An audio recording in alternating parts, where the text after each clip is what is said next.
చివరన జారే తడి చినుకును సైతం సిరి తళుకుగా మార్చే చిత్రం నీవే. కలతగ పొలమారే ఎదమంటల గ్రీష్మం సులువుగా మరిపించే మంత్రం నీదే. నువ్వంటే నా సొంతమంటూ పలికింది మమకారం, ఆ మాట కాదంటూ దూరం నిలిపింది అహంకారం.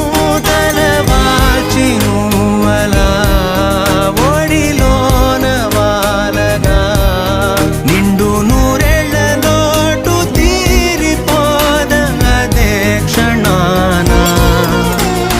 చిన్నారి తల్లి నా నింగి జాబిలి, నీవెన్నెలంది వెలుగొందుతోంది నా గుండెలో